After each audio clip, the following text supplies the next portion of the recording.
ಕಾನೂನು ಎಷ್ಟು ಗಟ್ಟಿಯಾಗಿದೆ ಅನ್ನೋದು ಇದರಿಂದ ಉಪ್ಪು ತಿಂದವರು ನೀರು ಕುಡಿಯಲೇಬೇಕು ಅನ್ನೋದು ಕೂಡ ಇದರಿಂದ ಜನ ಅರ್ಥ ಮಾಡ್ತಾರೆ. ಈ ದೇಶದ ಕಾನೂನನ್ನು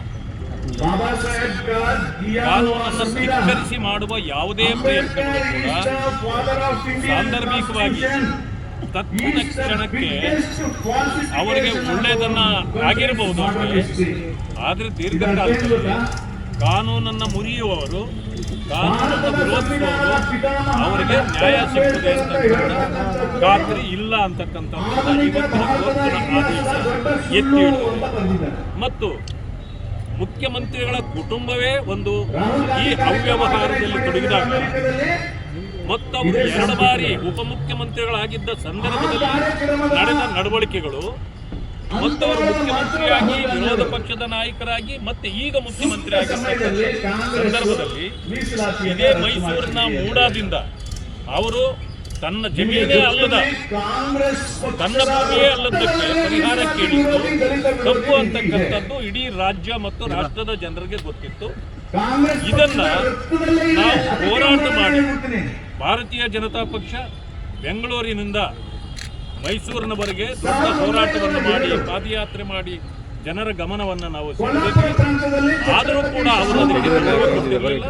ನಾವು ಅನಿವಾರ್ಯವಾಗಿ ನಾವು ಗವರ್ನರ್ ಅವರನ್ನು ಭೇಟಿಯಾಗಬೇಕಾಗಿತ್ತು, ಅವರನ್ನು ಪ್ರಾರ್ಥನೆ ಮಾಡಬೇಕಾಗಿತ್ತು.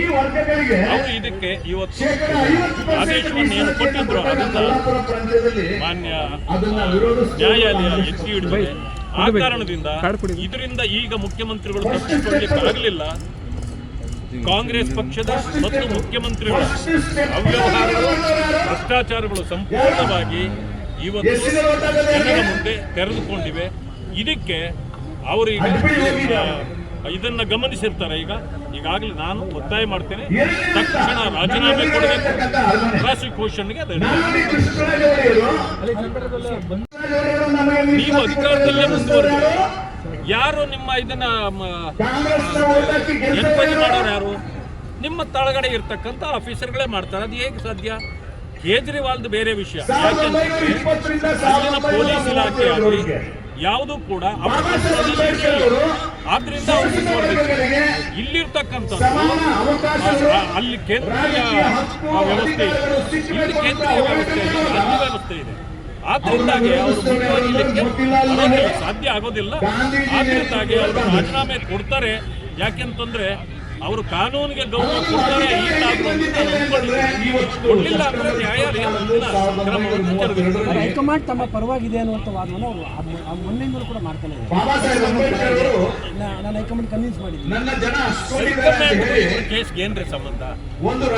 ಹೈಕಮಾಂಡ್ ಇಲ್ಲ, 136 ಶಾಸಕರು ಸಪೋರ್ಟ್ ಮಾಡಿದ್ರು. ನೀವು ಈಗ ರಾಜೀನಾಮೆ ವಿಚಾರಣೆ ನಾನು ಹೇಳೋದು, ಕೋರ್ಟು ಇವತ್ತು ಇದನ್ನು ಎತ್ತಿಡಿದೆ.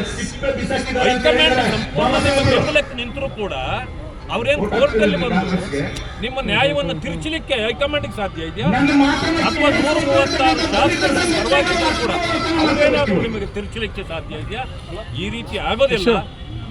ಈ ದೇಶದ ನ್ಯಾಯವನ್ನ ಎತ್ತಿ ಹಿಡಿಯುವ ಕೆಲಸವನ್ನು ಮುಖ್ಯಮಂತ್ರಿಗಳು ಮಾಡಬೇಕಾಗುತ್ತೆ. ಅದು ನಾನು ಅಂದ್ಕೊಂಡಿದ್ದೇನೆ. ಅವರು ಇವತ್ತೇ ರಾಜೀನಾಮೆಯನ್ನು ಕೊಡ್ತಾರೆ ಅಂತಕ್ಕಂಥದ್ದು ನನಗೆ ದಟ್ಟವಾದ ಭರವಸೆ ಇದೆ.